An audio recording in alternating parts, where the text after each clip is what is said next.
고린도전서 9장 11절에서 27절에 있는 말씀입니다. 하나님의 말씀입니다.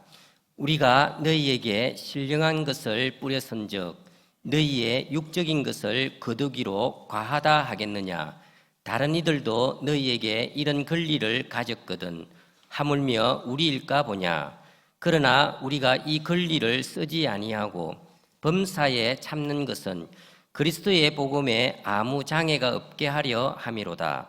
성전의 일을 하는 이들은 성전에서 나는 것을 먹으며 제단에서 섬기는 이들은 제단과 함께 나누는 것을 너희가 알지 못하느냐? 이와 같이 주께서도 복음 전하는 자들이 복음으로 말미암아 살리라 명하셨느니라. 그러나 내가 이것을 하나도 쓰지 아니하였고 또 이 말을 쓰는 것은 내게 이같이 하여 달라는 것이 아니라 내가 차라리 죽을지언정 누구든지 내 자랑하는 것을 헛된 대로 돌리지 못하게 하리라. 내가 복음을 전할지라도 자랑할 것이 없으면 내가 부득불 할 일임이라. 만일 복음을 전하지 아니하면 내게 화가 있을 것이로다.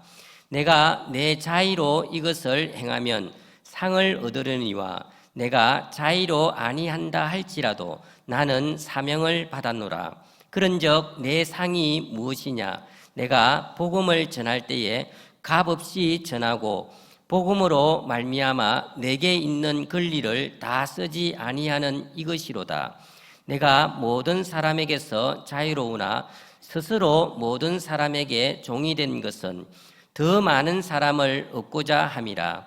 유대인들에게 내가 유대인과 같이 된 것은 유대인들을 얻고자 함이요 율법 아래에 있는 자들에게는 내가 율법 아래 있지 아니하나 율법 아래 있는 자같이 된 것은 율법 아래 있는 자들을 얻고자 함이요 율법 없는 자에게는 내가 하나님께는 율법 없는 자가 아니요 도리어 그리스도의 율법 아래에 있는 자이나 율법 없는 자와 같이 된 것은 율법 없는 자들을 얻고자 함이라. 약한 자들에게 내가 약한 자와 같이 된 것은 약한 자들을 얻고자 함이요 내가 여러 사람에게 여러 모습이 된 것은 아무쪼록 몇 사람이라도 구원하고자 함이니 내가 복음을 위하여 모든 것을 행함은 복음에 참여하고자 함이라. 운동장에서 다름질하는 자들이 다 달릴지라도 오직 상을 받는 사람은 한 사람인 줄을 너희가 알지 못하느냐? 너희도 상을 받도록 이와 같이 다름질하라.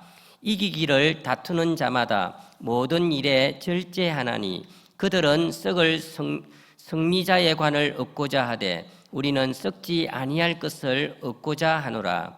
그러므로 나는 다름질하기를 향방 없는 것 같이 아니하고 싸우기를 허공을 치는 것 같이 아니하며 내가 내 몸을 쳐 복종하게 함은 내가 남에게 전파한 후에 자신이 도리어 버림을 당할까 두려워함이로다. 아멘. 할렐루야. 오늘은 전도에 대해서 좀 말씀을 드리려고 합니다. 사실 전도가 참 힘이 들지 않습니까? 하지만 우리는 전도를 해야 합니다. 왜냐하면 하나님 아버지께서 잃어버린 자녀를 찾으시기 때문입니다. 그러므로 우리는 전도해야 마땅합니다. 우리 주변에 소중한 사람들이 지금 멸망의 길로 가고 있는데 우리가 그냥 방치해 둘 수는 없는 것이죠. 한번 죽는 것은 정한 것이요 그 후에는 하나님의 심판이 있다고 성경은 분명히 말씀하고 있습니다. 성경은 수없이 지옥에 대해 말씀하고 있는데요 신약 성경에만 162번 지옥을 언급하고 있습니다.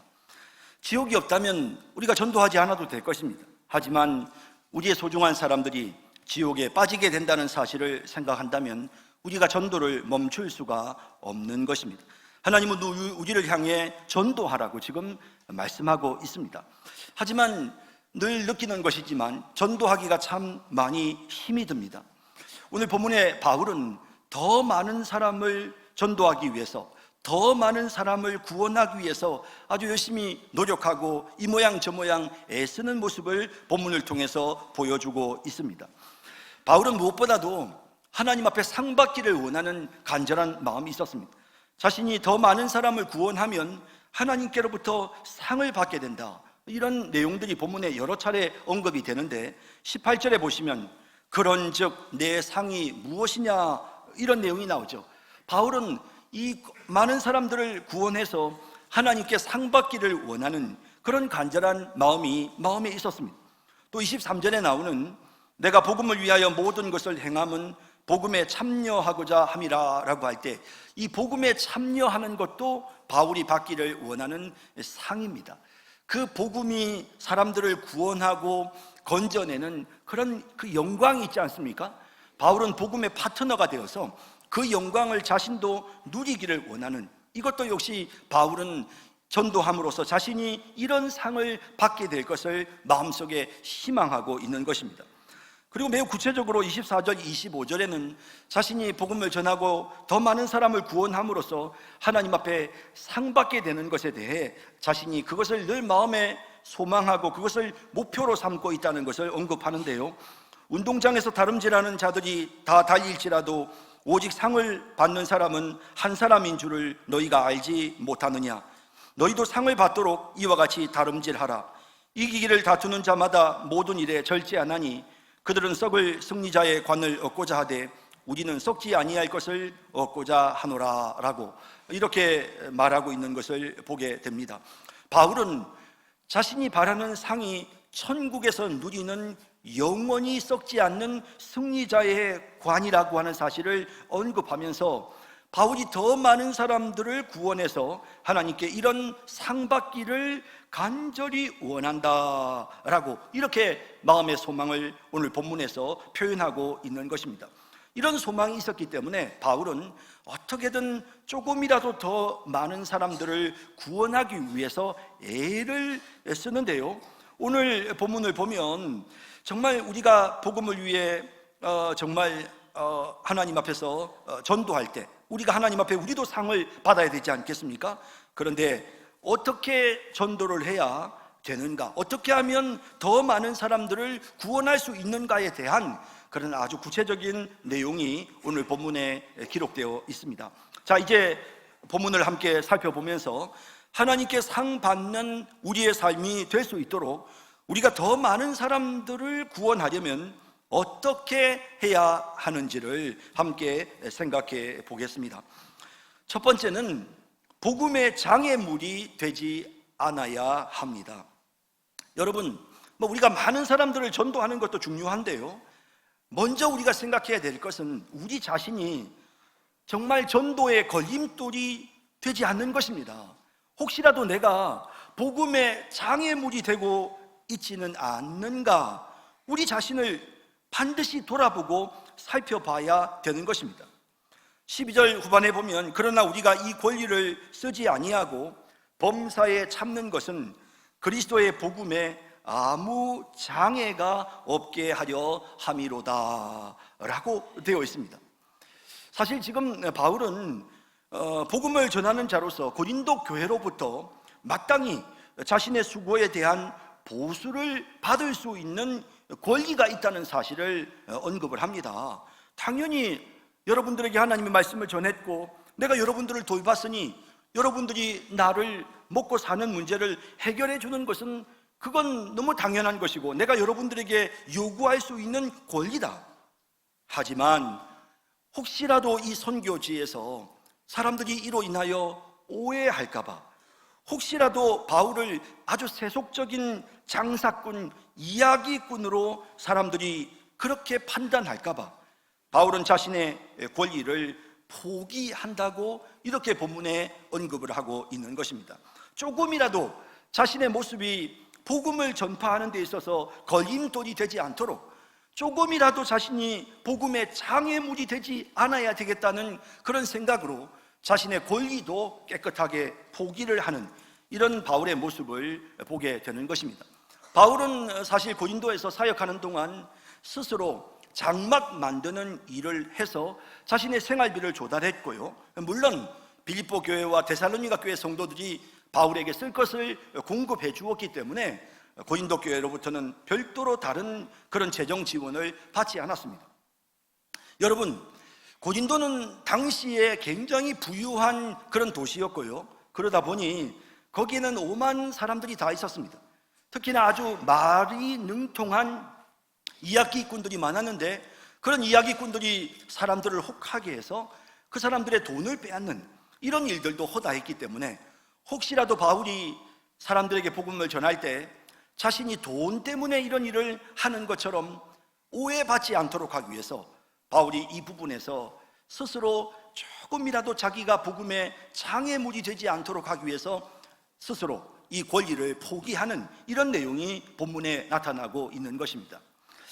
그러면서 바울은 매우 중요한 이야기를 합니다. 자기가 이렇게 복음의 장애물이 되지 않도록 하기 위해서 자기는 자기 자신을 쳐서 복종시킨다.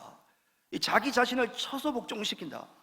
여러분이 권투 선수가 목표물을 정확하게 가격하는 것처럼 바울도 아무데나 향방 없이 공격을 하는 것이 아니라 자기 자신을 정확하게, 목표를 정확하게 쳐서 자신이 상 받을 수 있도록 정확하게 자기 자신을 쳐서 복종시키는, 자기의 몸을 친다는 것입니다.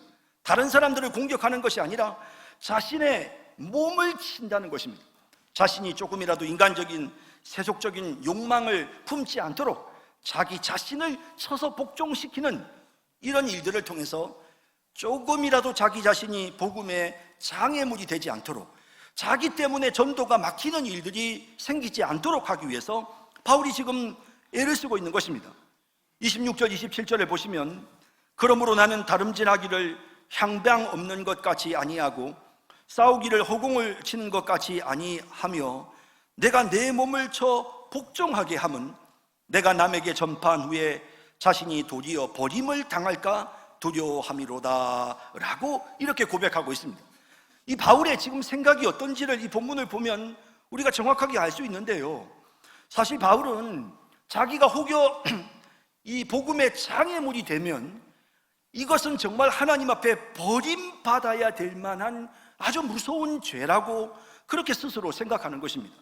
그래서 혹시라도 정말 내가 복음의 장애물이 되어서 내가 참 하나님의 영광을 가리우게 될까봐, 그리함으로 하나님께로부터 버림을 당하는 그런 무서운 심판을 받을까봐, 그래서 자기 자신을 끊임없이 쳐서 복종시키는, 자기 몸을 쳐서 복종시키는, 자신의 욕망을 쳐서 복종시키는, 자신의 그 교만과 게으름을 쳐서 복종시키는 이런 바울의 모습을 본문이 우리에게 보여주고 있는 것입니다. 여러분, 우리가 우리 자신을 쳐서 복종시키지 않으면 우리도 순식간에 복음의 장애물이 될 수 있습니다. 여러분들이 더 많은 사람들을 구원하는 것은 고사하고 여러분들 때문에 전도의 길이 막히는 이런 안타까운 일들이 일어날 수 있다는 것입니다. 우리 주변에 요즘 외국인 근로자들이 참 많이 와 있지 않습니까?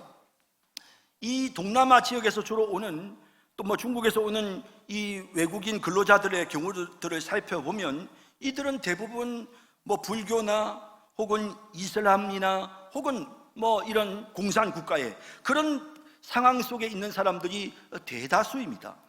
그런데 이런 사람들이 우리나라에 와서 지금 이렇게 일을 하고 있는데요, 이 사람들의 모국에는요, 지금 많은 선교사들이 복음을 전하기 위해서 열심히 사역하고 애를 쓰고 있습니다.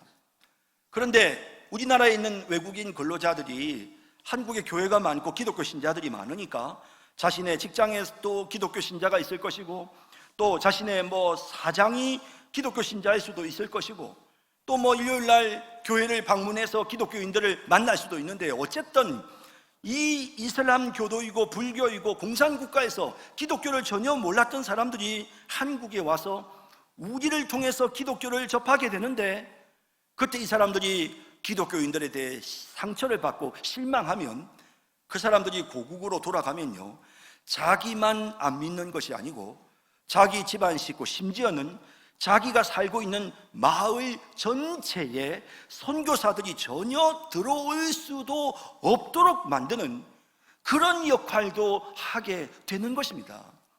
우리가 이런 것들을 좀 더 크게 봐야 합니다. 진짜 우리가 세계 선교를 위해서 우리가 진짜 이 동남아나 이 중국이나 요즘 이런 나라들을 위해서 우리가 전도하려고 애를 쓰면, 선교를 위해서 애를 쓰면 그 나라로부터 온 그 외국인 근로자들에 대해서도 진짜 그들에게 우리가 복음의 빛을 발해야 되고, 우리가 조금이라도 그들에게 복음의 장애물이 되지 않도록 우리가 각별하게 우리 자신들을 돌보고 또 돌봐야 하는 것입니다. 여러분, 제가 군에서 목회할 때 천주교 지휘관이 날마다 새벽에 성당회를 갑니다.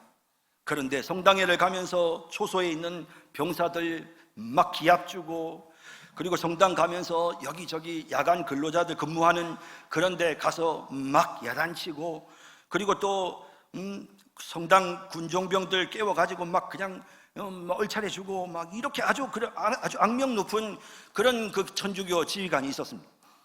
일요일날 성당에 미사가 있어서 가면 그 천주교 지휘관이 그냥 막 눈에 보이는 대로 막 밑에 부하들을 야단치고 막 병사들을 야단치고 막 이렇게 하니까, 그 덕분에 진짜 그 당시에 천주교 신자들이 진짜 교회로 많이 왔습니다. 생각해 보면 참 교회 입장에서는 고마운 일이지만, 어쨌든 그 반대의 상황이라고 하더라도 똑같습니다. 결과는 기독교인들이라고 하는 사람들이 바르게 살지 않으면 교회를 다니는 사람들이 그 교회에 가고 싶은 마음이 생기겠습니까?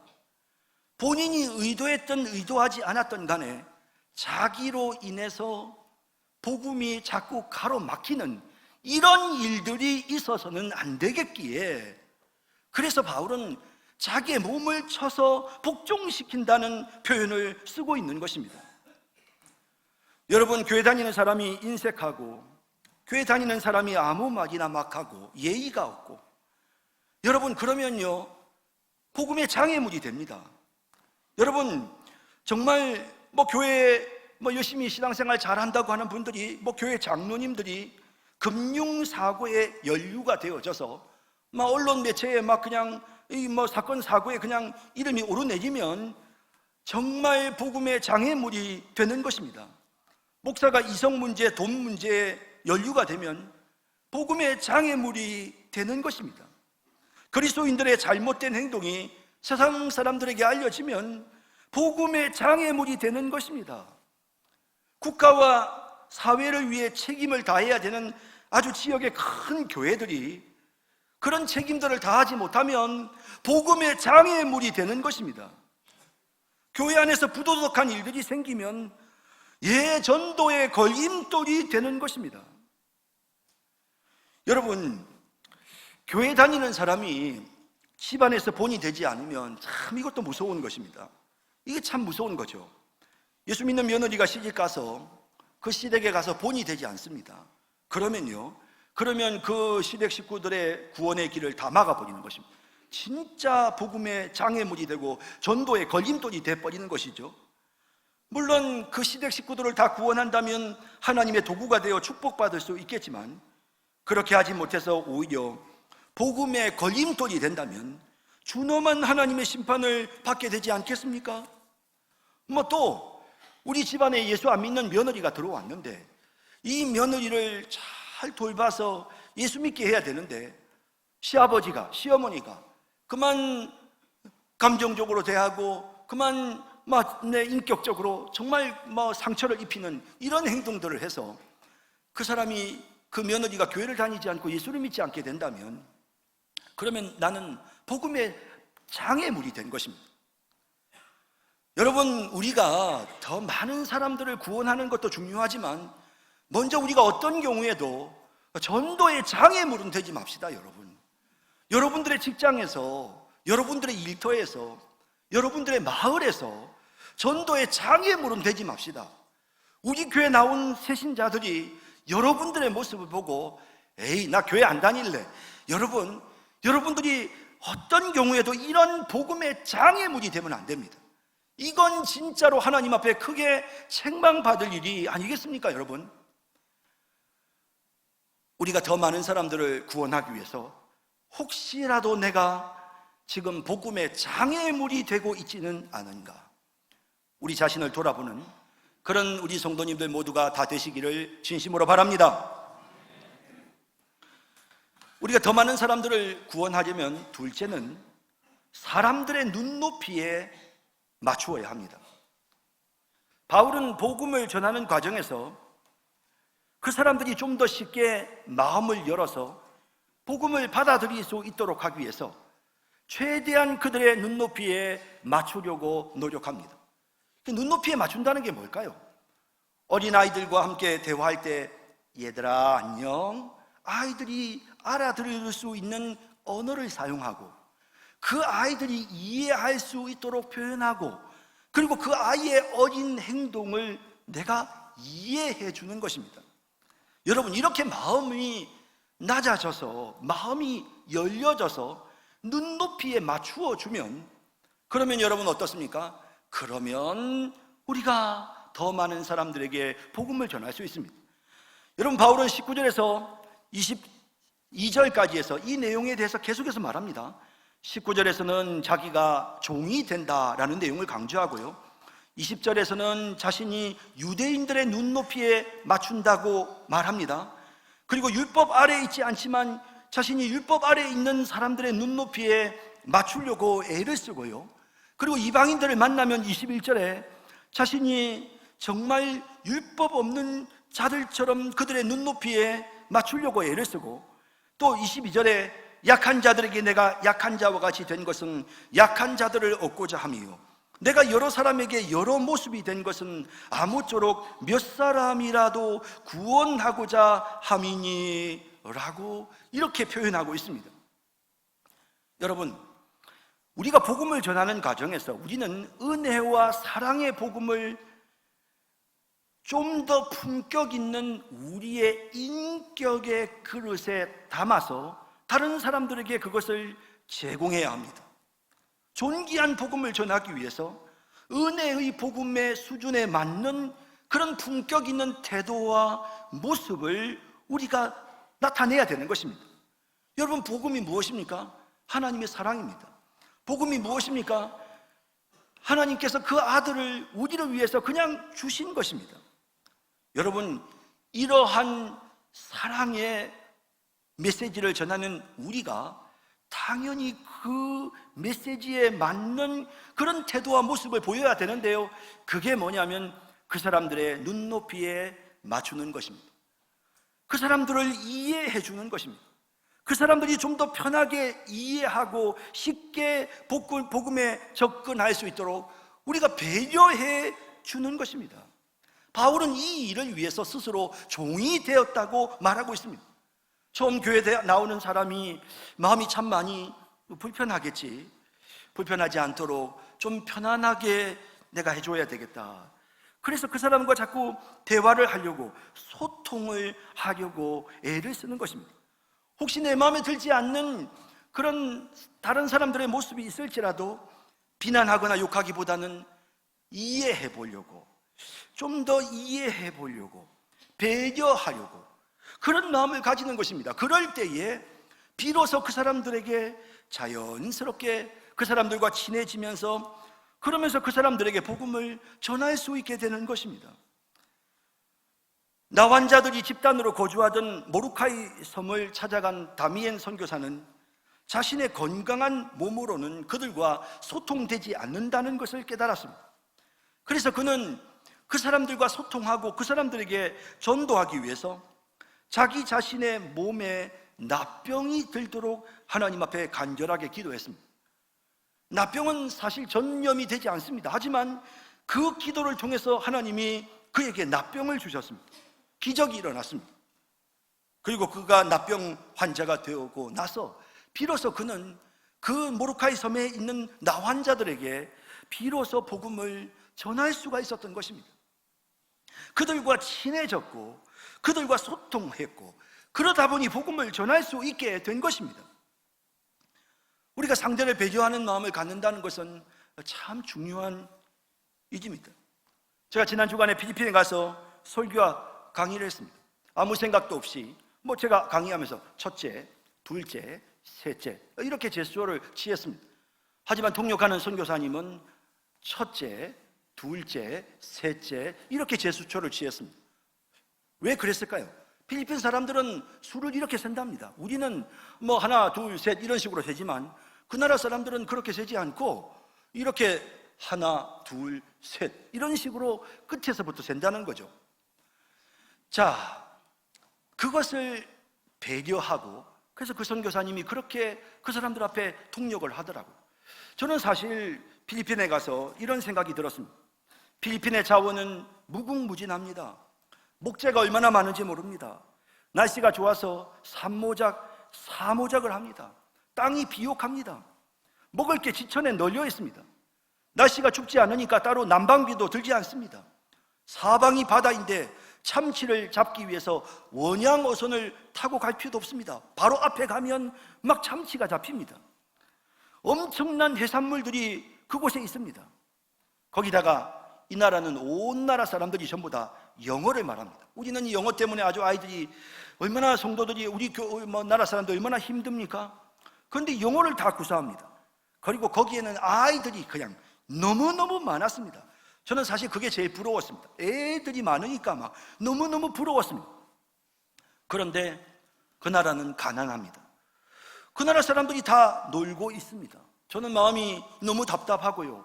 이 사람들이 조금이라도 더 열심히 노력하고 조금 더 부지런히 일하면 우리나라처럼 잘 살 수 있을 건데 진짜 이런 나라에서 잘 못 사는 게 기적이다. 대한민국이 잘 사는 게 기적이 아니고 필리핀 같은 나라가 못 사는 게 기적이다. 이런 생각이 제 마음속에 들더라고요. 그러면서 제가 마음속에 게으른 사람들 좀 열심히 일 좀 하지 하는 그런 마음이 생겼습니다. 그런데 이 선교사님이 제게 뭐라고 이야기를 하느냐 하면 우리나라 기후 조건은 대한민국의 기후 조건은 땅을 갈아야 하고 못 심는 시기를 넘기면 안 되고 기회를 놓치면 안 됩니다. 추수해야 될 때 반드시 추수를 해야 됩니다. 하지만 필리핀은 그렇지 않다고 합니다. 필리핀은 그냥 막 언제든지 농사 지으면 언제든지 가서 곡식을 항상 이렇게 곡식을 먹을 걸 구할 수 있습니다. 좀 쌓아놓으면 되지 않느냐, 열심히 노력해서 저장하면 다 썩는답니다. 날씨가 그냥 쌓아놓으면 다 썩는데요. 그러니까 썩으니까 괜히 노력해가지고 쌓아놓을 필요가 없다는 거예요. 제가 개미와 배짱이 이야기를 하려고 하는데 그 이야기를 몰라요. 이 필리핀 사람들이 아니 그 유명한 이야기를 왜 모르지? 개미와 배짱이 이야기를. 그런데 모르는 게 당연해요. 왜냐하면 그 나라는 겨울이었거든요. 개미가 열심히 일하고 겨울이 됐을 때 편안하게 있지만 배짱이는 여름 내에 놀다가 겨울이 돼서 얼어 죽었다, 이런 이야기를 해야 되는데 배짱이가 얼어 죽는 겨울이 그 나라에는 없는 겁니다.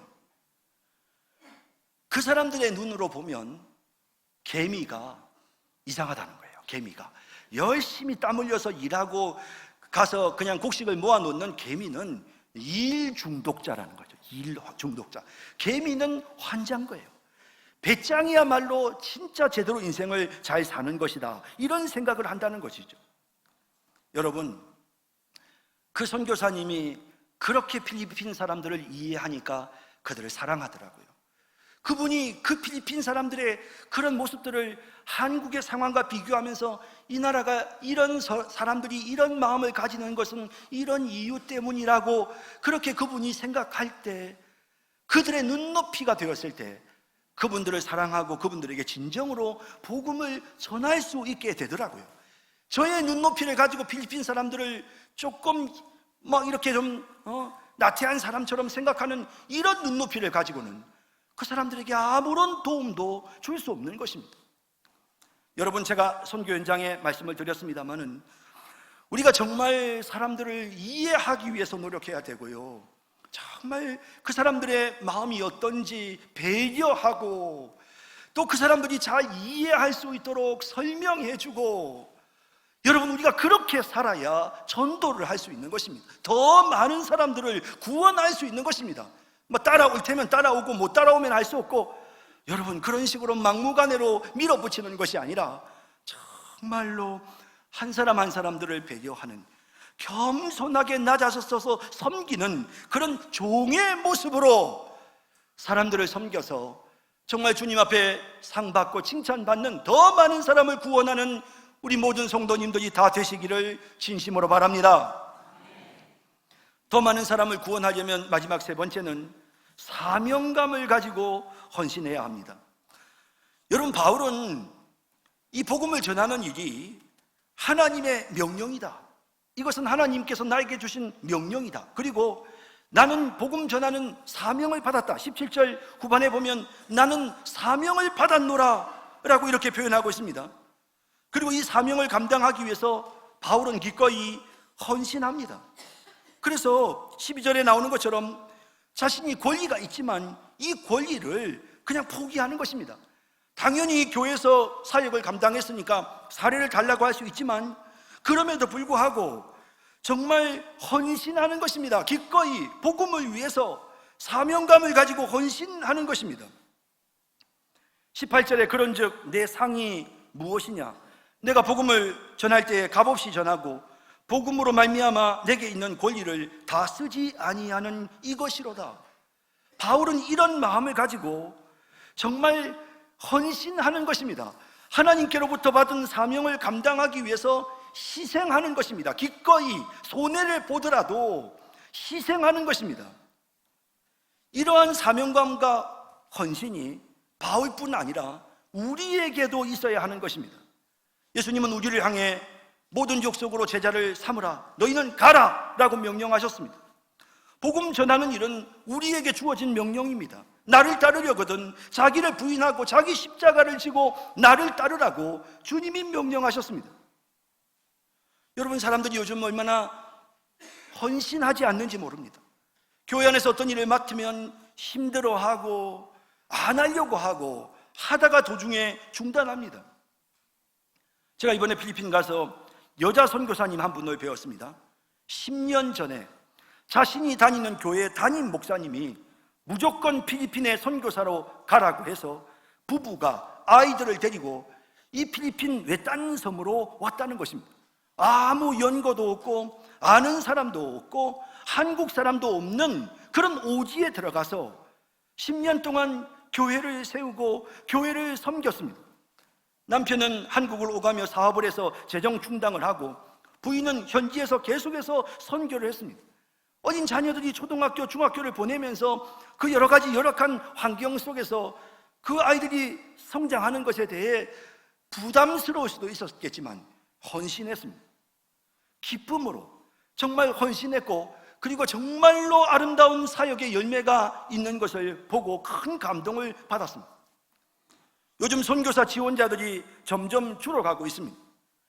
신학교에도 지원자들이 점점 줄어들어가고 있습니다.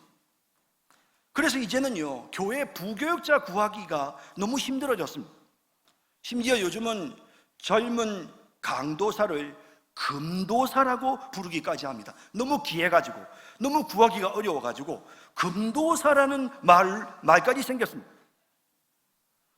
여러분, 사람들이 아무도 이제는 헌신하려 하지 않습니다. 복음을 위해서 고난당하는 일 안 하려고 합니다. 좀 힘들고 좀 괴로운 일은 안 하려고 합니다. 내가 왜 그런 힘든 일을 하고 내가 왜 그런 대우를 받아야 돼? 라고 하면서 그만둬버립니다. 여러분, 바울은 기꺼이 헌신했습니다. 자신에게 주신 하나님의 사명을 생각하면서 끝까지 헌신했습니다. 여러분, 우리 성도님들 모두가 다 이렇게 하나님 앞에 헌신하기를 정말 진심으로 바랍니다. 정말 여러분, 사명감을 가지고 헌신하셔야 합니다. 하나님이 나에게 이 일을 맡기셨다는 사명감을 가지고, 하나님, 저 열심히 애쓰겠습니다. 하나님, 저 힘이 들지만 한번 헌신하겠습니다. 여러분, 이런 마음을 가지고 헌신하는 이런 사람들이 있을 때 우리는 더 많은 사람들에게 복음을 전할 수 있게 되는 것입니다. 그럴 때 우리가 하나님 앞에 갔을 때 상을 받게 되는 것입니다. 자, 이제 말씀을 맺겠습니다. 이 땅에 사는 동안 가장 위대하고 아름다운 일은 복음 전하는 것입니다. 이 땅의 수많은 사람들에게 복음을 전하는 것이 바로 우리의 사명입니다. 이것이 가장 의미 있는 일이고 하나님이 기뻐하시는 일일 뿐만 아니라 하나님께서 가장 큰 상을 내리시는 일입니다. 이 땅에서 최선을 다해 복음을 위해 헌신하다가 천국에서 상 받는 그런 우리 모든 성도님들이 다 되시기를 주님의 이름으로 축원합니다. 사랑과 자비의 주님, 오늘 우리 자신을 돌아봅니다. 하나님, 죄송합니다. 저희가 복음의 장애물이 되고 자꾸 전도에 걸림돌이 되고 있습니다. 하나님, 우리의 연약한 부분을 치료해 주시고 우리를 새롭게 해 주소서. 다른 사람들을 배려하는 마음을 주소서. 하나님, 자꾸만 이렇게 인색하고 교만하고 무례합니다. 하나님, 다른 사람들을 정말 배려하는 마음을 주시고 다른 사람들을 인격적으로 대하며 세상 사람들을 정말 친근하게 대할 수 있는 그런 저희들이 되게 하여 주시며 무슨 일이든지 하나님 맡기신 일에 대하여 사명감을 갖고 기꺼이 헌신하는 그런 우리 모든 성도들이 되게 하여 주옵소서. 자비로우신 주님, 이제 저희가 새가족 올해 마지막 수료식을 거행합니다. 하나님 은혜로 너무나도 귀한 분들이 우리 성산교회로 왔고, 그리고 그분들께서 이제 이렇게 하나님의 은혜로 교회에 잘 적응하고 또 새가족 모든 공부 과정을 마치고 이제 드디어 하나님의 은혜로 우리 교회의 정식 성도가 되게 되었습니다. 하나님, 오늘 우리가 이분들을 우리 교회의 공식적인 정식 회원으로 받아들이고 오늘 우리가 이분들을 진정으로 환영하는 하나님 그런 식을 가지고자 하오니 이 자리에 우리 주님께서 임재하여 주시고 이분들의 마음에 기쁨이 있게 하시고 저희 또한 이분들을 우리의 가족으로 주신 하나님께 감사드리는 그런 기쁨의 시간이 되게 하여 주옵소서. 예수님의 이름으로 기도드립니다. 아멘.